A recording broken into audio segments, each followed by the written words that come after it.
Ally Kibisawala Mpanzu yako maneno mengi ambayo yanazungumzwa dhidi yake, na maneno yanayozungumzwa ni ya uchonganishi, ya kutupigisha shoti sisi na Ally Mpanzu. Inawezekana kuna watu wanamtaka Ally Mpanzu, lakini wanachotaka kufanya ni kumpaka matope Ally Mpanzu anuke ili sisi tuamue kuachana naye.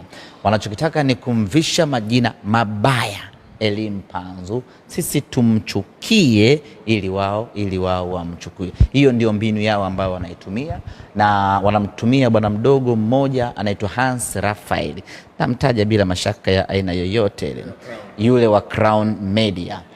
Wanamtumia huyo bwana mdogo kwa ajili ya kumchafua Ally Mpanzu.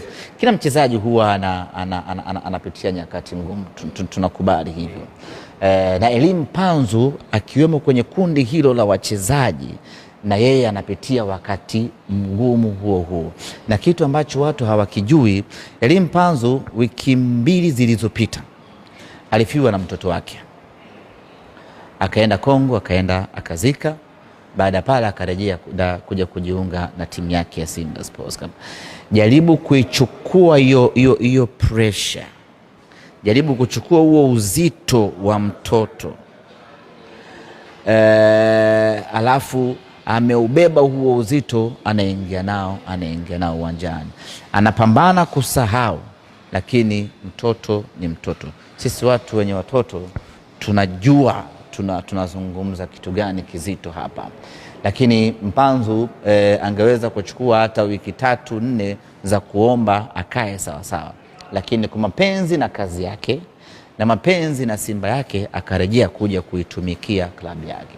Lakini wapo watu ambao sasa wanaamua kutumia hiyo advantage ya kutokuwa sawa kwa Mpanzu, kusema kwamba Mpanzu hana mapenzi na Simba, Mpanzu anacheza vibaya kwa makusudi, Mpanzu ameshuka kiwango kwa sababu hataki kubaki Simba, Mpanzu hana furaha na Simba. Maneno mengi yanazungumzwa, lakini mimi niwaambie wana Simba ya kwamba Mpanzu ni mchezaji wetu na ataendelea kuitumikia klabu yetu mpaka pale sisi tutakapoona inafaa.